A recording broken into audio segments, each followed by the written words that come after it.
Here's part 2 of our interview with writer, experience designer, and leadership trainer Aga Szostek. Enjoy. Being open-minded for a different culture. Of course, sometimes I have some stereotyping in my head when I'm going to India, but then being open-minded for this and having in mind, okay, they have their own world, I have my own world, and let's be open to explore their world, because then at least this is also my experience and also from others, that you can turn this kind of challenge also then as an opportunity. Here's the challenge though, in the challenge. You have to get the project at the end. Because, if this is full exploration, it's okay. But sometimes you just, another story. I remember it wasn't my team. It was a team of another senior coach. It was Nigeria. There was this one professor who was like the high prince from some tribe, local tribe. And he was a charmer and he was a very charismatic person, but he was like doing everything to distract everyone from doing the project. Seriously. And it was like, and he was this guy who you could not handle. So we were actually taking turns, like literally, there was a schedule, taking turns to talk to him so the team could work. Another story. There is, that's again not my story, it's a story of another senior coach. At some point she approaches me and says like, Aga, I have a junior coach who I just don't know how to handle him. And she was less experienced, so like basically, she was like really troubled by him. So there is a lecture, Alex is talking, giving a lecture because he was a lead coach. We go into this little corner where they were sitting to discuss how to handle the situation. And she asks me, okay, look what he's doing. And I turn around and I look on the board and it's written there like, why are you trying to convince us to kill little children? And it's like the project had nothing to do with it. Nothing had anything to do with it. It's just this provocation that some people have in them. And I look at it and it's just like, huge eyes. It's just like, oh my God, like what to do? And fortunately what happened was that this guy just came in. And, like me being a little bit more experienced, I just confronted him with this. I said, like, what is this? Like, what do you mean by this? Do you want to be here? If you want to be here, maybe you should consider how you are going to contribute and collaborate with your team and with your senior coach. And he got like, I think that he got a little scared that I'm going to tell on him or something, which would never happen. But, but basically, he started behaving and he was actually contributing quite well at the end. So you've got these situations and really this is the culture, like your culture, the culture of other people and those personality traits. That's a combination that sometimes makes it like really quite an explosive mixture, I would say.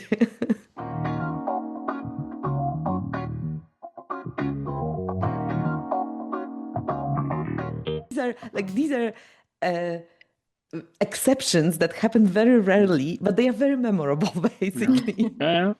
They teach you a lot, no? Yeah. I mean, you can have these things happening as well in the corporate world where people just don't contribute because they think they have something better to do, or they have to step out on meetings. So you encounter this kind of behavior, but maybe coming from a different place, and you just have to know how to handle it. So it's absolutely not anything negative. It's just like very interesting to hear those real life examples. Yeah, and I think it's also important to talk also about the truth and about the challenges, because sometimes people are going there. South Africa, you mentioned, Aga, for example, it's a nice country, then I can visit this, but keep in mind, this is not a 5-star hotel you're getting.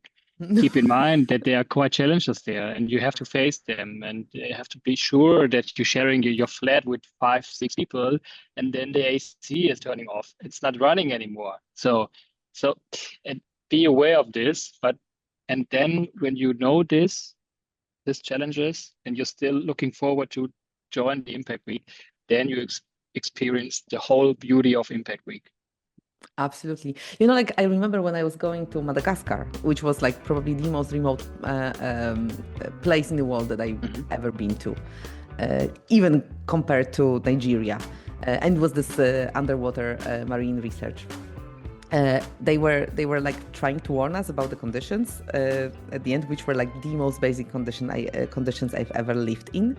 And they had this one beautiful statement which stayed with me until today, and I think that this is something that should apply to everyone who comes to any voluntary work, being an Impact Week or any other voluntary work. Like, this is not holiday, and this is not a 5-star resort. And this is part of the adventure. Like, you know, like if you don't see it as an adventure, if you see it as a disturbance, don't go. Like, it doesn't make sense. You're going to be miserable, and you're going to make everyone else miserable. No point. I think it also puts into perspective like how rich we are and what we take for granted every day. Like the power outages, for example, it's not something that we experience on a daily basis, but it's something that you have to think about when organizing a workshop in the Global South and, you know, thinking about, hey, we're projecting a presentation onto the wall, but how are we going to act in case the power goes out? Like, how are we going to distribute information? How do we keep everyone informed when there's no Wi-Fi? How do we arrange things? Like, which channels of communications do we use? Like, what about safety aspects that we don't really have to think about here in Germany? Of course, there's areas that you avoid or that you don't like going to, but you always know, like, you have a functioning system in place to protect you. And generally, I would say I feel quite safe where I am, but it just shows you how different it could be and what you have at home, like the privilege we hold just by living in Europe and living in the places that we live in. Absolutely. And actually, this privilege, this is another thing that really, like there's a relationship to privilege and underprivilege is something that is like such a huge shift in how you are in the world and like, you know, like what you need. I remember in South Africa, we had like the topic for the Train the Coach was empowering underprivileged, because what we wanted to do, we wanted to equalize the chances. Often when the international coaches come, the local coaches see them as slightly, you know, like more experienced, maybe, you know, like coming from the Western world. So there's like a little bit of discrepancy. At least that's what I observed. And so I wanted to see, okay, is there a way to deal with it? So I chose this topic, or like we chose the topic because it was, of course, together with Caro and with the organizers from South Africa, about the like empowering underprivileged, which was a brilliant move, like really super brilliant move. And we've got the stories from the local communities, and all of them lived in slums, basically, which are called townships. Sorry, yeah, townships. So for me, like, they were talking about townships, and for a moment I was thinking, like, okay, like, what is this township? And I was thinking, of course, this is a slum. It's just a different word for it. And but then what we've noticed is that on the one hand, there's like a lot of, you know, like challenges, like, you know, they have no places to shower. Like, you know, there's this very basic need of showering that we take for granted, like Caro, you said, that is not available to them. But on the other hand, you also see that they've got social support that is like so much stronger, so much better than ours. On the third hand, you know, like there will be again a lot of hands. You get the black tax. So like, you know, like the especially the boys who are having a family, they are supposed to earn money to support that family. And for example, I remember there was this one group with the students already, who took the topic of mental health with Loreen. So we've got the experts, and they asked me whether I could be the expert for the topic. And there were these two boys, and they told me, like, hey, we have trouble of talking about mental problems as boys because this is not a male thing to do, which is like probably recognized by in any country in the world. Like in the Western world, we start talking about mental health, but they have the same challenge as we do. Like in our case, as much as in theirs, talking about mental health for men is a difficult thing. So like you see these things and you see that there are universal challenges, and it's not like they are like again like the project in the Philippines with coming out, that this is applicable anywhere. But at the same time, you see and that basically they face the same world as we do. They have the same internet, they use the same apps, they listen to the same music. We have stuff and they don't. And that's eye-opening.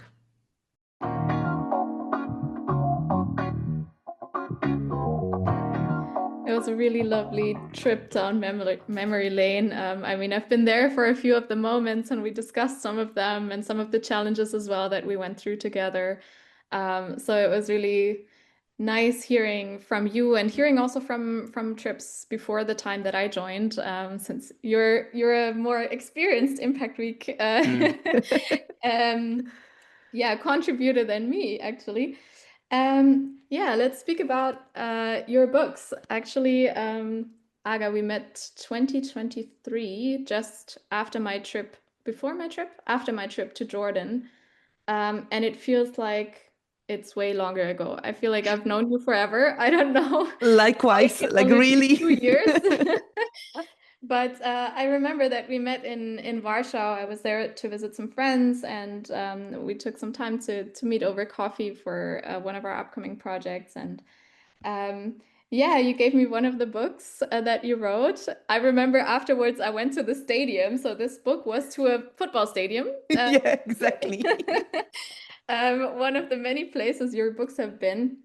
And of course, I've read it since, and it's a really amazing book that explains how you can mix, or how you give that special flavor to what you're doing.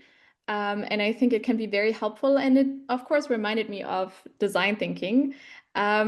So a hammer and nails. Exactly. You say that if you see design thinking everywhere, you apply it in many different contexts. And how did the principle of design thinking influence the way you wrote this book, but also Leadership by Design, or maybe even the novels that you wrote? I think that it's probably not the same way, because every book is very different. So as design thinking is a way of acting and not the cut in stone solution to anything. So with the Umami strategy, basically, like the story of Umami strategy is that I've been working with a lot of companies in Poland about using design thinking as a way of creating innovation and creating new products and so on and so forth. It was becoming very popular at the time. I could see a lot of companies getting a lot of interest in it. Like there were more people doing this and so on. But I always suffered from the fact that it was always sort of on an operational level. So you do a project using design thinking. And then I said no matter how many projects, it's not going to fly if you don't have a consistent way of looking at all of it. So I've been collaborating with a telecom provider at the time. Its name is Play. And I've been working with the CEO of that company at the time, Jürgen Bang-Jensen. And at some point I went to him and I said, Jürgen, why can't we just make a strategy out of it? And he looked at me and he said, look, people like us, like the CEOs of this world, we all went to one of the other MBA program, right? And there they taught us technology, HR, finance, business, a lot of other things. Nobody taught us anything that you are talking about. I love it. I feel it. He was super sensitive to it. I said but I don't know how to turn it into a strategy. I just don't know. And I remember that I came home and I said to myself, okay, I can either be frustrated for the rest of my professional life or I can do something about it. So, you probably get the vibe from me. I'm not the one who sits and complains. So I just started doing something about it. And I've been, so one thing is that I've been writing the book in sections. So just checking and rechecking and working with a mentor So which is like a beta reader, but an experienced one. So like, you're kind of working with your lead coach, which is amazing. But the other thing that was like super important for me, and this relates to design thinking, was that I wanted to create a process, which is more like a suggestion. It's not something that you have to follow religiously, but this is like a frame, like practical frame with exercises and with things to focus on that gives you at the end strategy, experience strategy. So I think that there is like a lot of parallels in this, but maybe not directly with applying design thinking. However, when I started writing Leadership by Design, it was a book that wanted out. So basically this book ruled me for half a year, which is a very annoying thing, believe it or not. And I've been writing this book, but I thought like, okay, like there are like thousands, if not hundreds of thousands of leadership books out there. Like everybody's writing leadership books. Like, why would I write another one? And I thought like, okay, the only way to do it is like to make it different and practical. And this is something that that is important for me. So the difference was in the fact that majority of leadership books tell you that there's like a leadership model that you should follow. And my premise was that there are plenty of models and you can get inspired by them, but at the end of the day, you have to do the hard work of creating your own. And that's the job of a leader, to create their own leadership model and to work with it and own it. So basically, the idea with the book itself was that this is not a book. This is like a self-guided program that lasts for 12 weeks, where you read a chapter and then you get a bunch of exercises. And you go through those exercises. You are supposed to run little experiments every week to start changing your leadership, but not with a big bang, with huge change, but with tiny things happening week in, week out. And when I was writing the book, I had a group of beta testers. So I actually had a group of people who agreed that they are going to read the chapters before they were like polished and, sort of generally ready to be shown to the world. And they will go through the exercises. So basically, I've got, at the end, it was 4 of them who finished. I think that I started with 6. And they would give me these amazing, like, of course, they would comment on the stories, but they would give me those amazing comments like, Aga, you created exercises that would take me a week to finish. I have to work, like, or can you divide them into like core and extras? So I did this. So I sent another one with core and extras, and I got a reply. Okay, but they're so interesting. They want to do all of them. Can you cut them? So like I was actually going through iterations of the chapters and the exercises, and again with instructions, whether people understood them and so on, to make the book be what it is today. And also, like, I have this one amazing story. I had a lady who was I had one lady who was a beta tester. She was running a company that was building luxury hotels in Austria. Judith, and she wrote at the end of the program that when she was starting the program, she wanted to quit everything and become a monk. Basically, she was done. Like, she could not run it anymore. It was difficult. It's a construction. You've got men. Those men are not very keen to be managed by a woman. You work with very highly demanding, like very demanding customers and so on and so forth. So basically, it's a difficult thing. By the end of the book, she said, now I can build any hotel. So that was one thing. The other guy, he was actually a partner in a consultancy in Spain. In the course of the book, he quit that consultancy, started his own thing. And he told me at the end that, okay, this book taught him a lot about his leadership and what he wants to do and how he wants to be as a professional. But the biggest uptake from it was how he changed his communication with his 2 teenage sons. Wow. Yeah. So so these are the stories of creating those books. With the novel, the novel is again a different story, because like with a novel, you create a story and then you fill in the details. with that book, it's not published yet. It's called The Invisible Cage, and it's a story about a woman who has to choose between ethics and money, basically. So like the corporate security versus living according to her own values, which is a challenge a lot of people working in corporate world meet and face and have to deal with. And it's like a psychological thriller, I would say. Like there's like a lot of thriller elements to it. So like the action has to be paced and so on. It is paced basically. There I was again, like I've never wrote a novel, and I always wanted to do. So again, I wrote it in Polish first, then I translated it into English, and I went to search for a mentor. It's like, like what do I know about writing novels? Nothing. I've read a lot of them, so not nothing, but not much. So basically, I found in Scotland a writer. Her name is Lucy Ribchester. She wrote a lot of different books, some fantasy, a lot of books. And with her, I started working, and she kind of told me when I sent her the first version, she said, like, you have a good skeleton. Now we have to create some meat. After we created meat, then we had to put skin on it. And then after we created skin, we had to kind of make it all pretty. So, like, again, like this is with leadership by design, I would say that it was linear. So like going from one to another. Here was like kind of making it bigger and like, like more story like. So different metaphor, but I think that it also applies.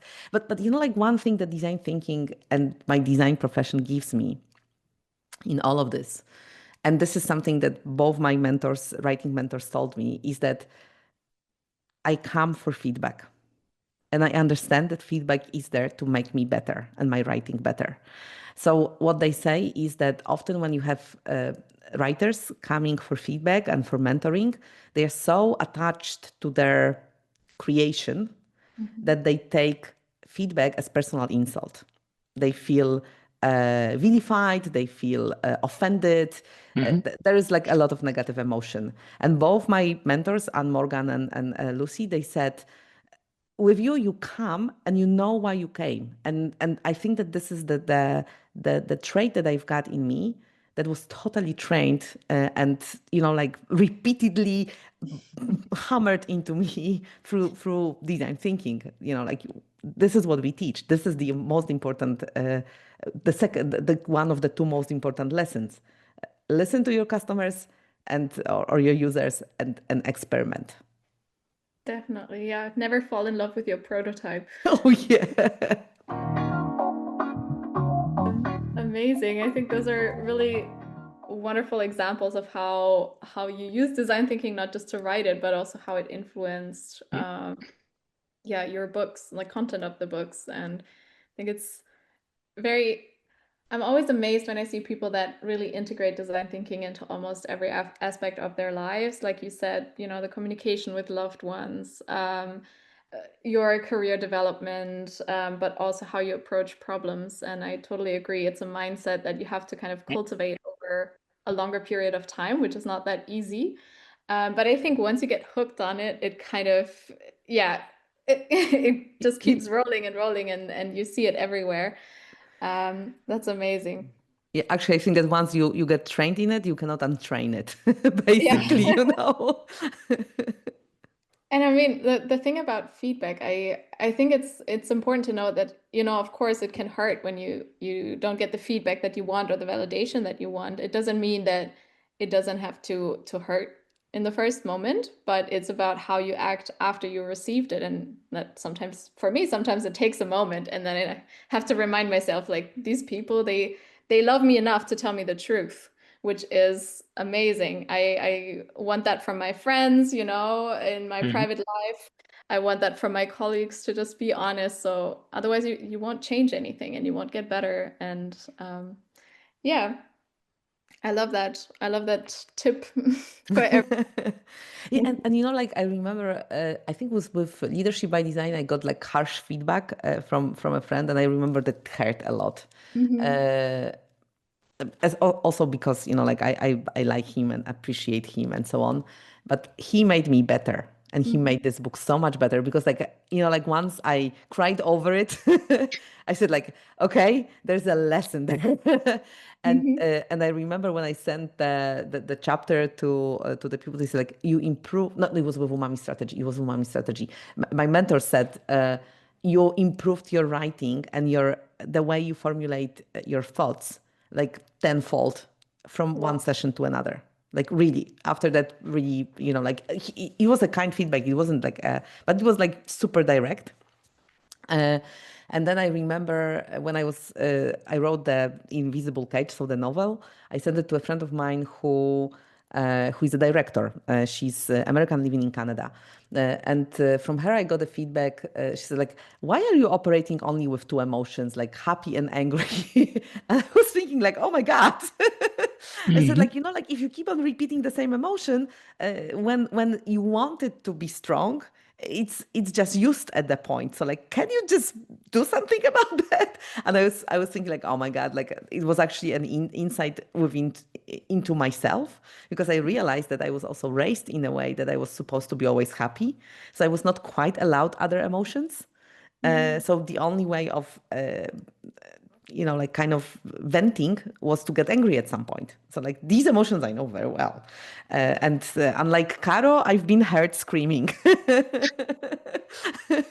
But maybe screaming is maybe too far, but like kind of getting like, you can kind of see me being like super annoyed.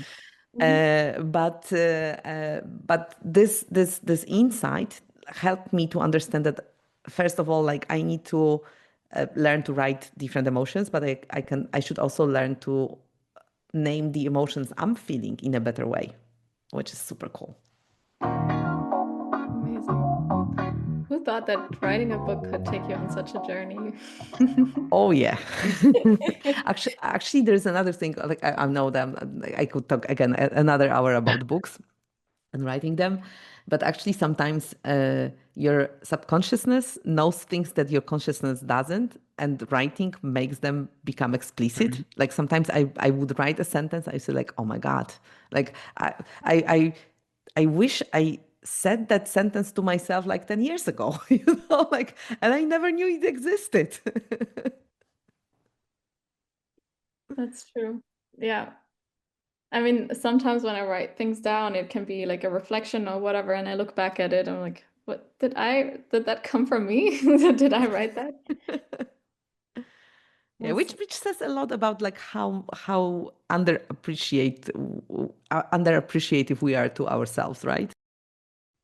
Wow, I think you shared a lot, which I think I learned a lot from this conversation as well, and I think I'll go through my day with a lot of happy memories from all the time that we spent at Impact Weeks, and I'm really excited for the upcoming one in Peru. Oh, me too.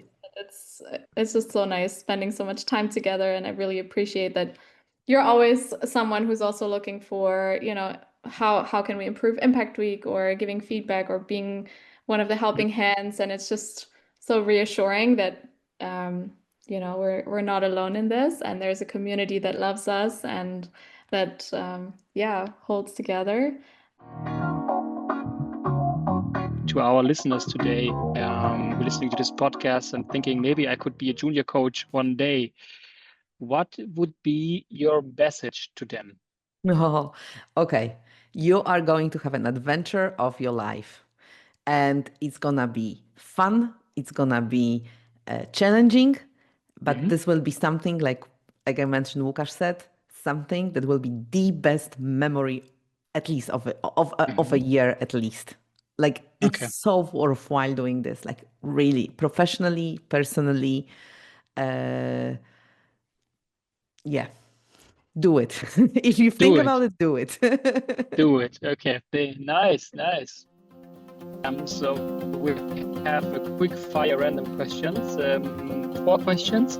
And as I said, the first answer that comes to your mind is maybe then the right one for you. Are you ready to play? I am. Perfect. So I start with the first question. Morning person or night owl? Morning person. Okay. Coffee or tea? Both. Okay. Depends on in which day, or Mood, let's say in the morning. moment. Okay. Yeah. Okay. And I right don't now, more discriminate. coffee or tea? Sorry? And right now, more coffee or tea? Now coffee. Okay. Would you rather design in silence or with music on? Silence. Okay. And last but not least, one city you could visit again and again. Europe, Rome, World Rio de Janeiro. Okay. Wow. Rome, I fully agree. Surprise, why? But also Florence is like another place with a lot of beautiful, Yes. with a lot of memories.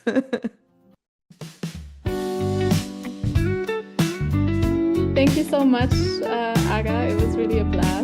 I love learning from you, hearing your stories, and as always, it's really good to talk to you.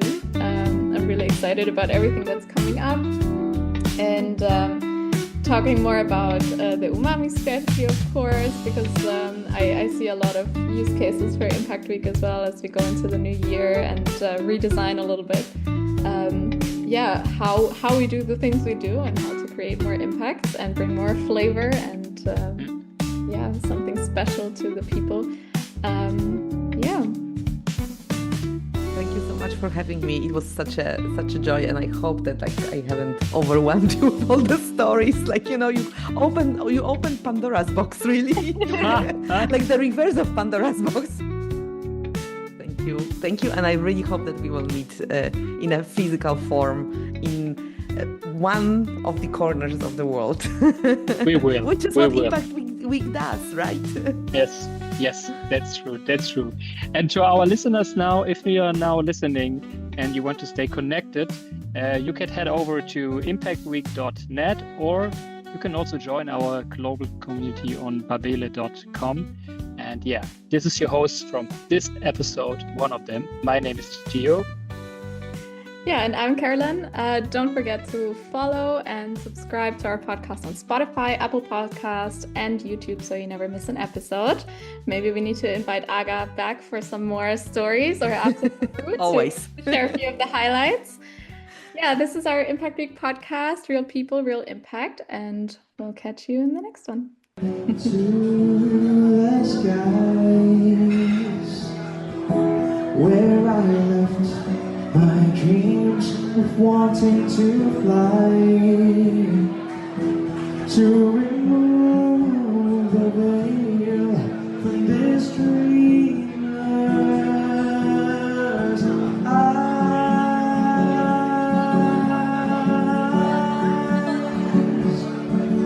to create a world for me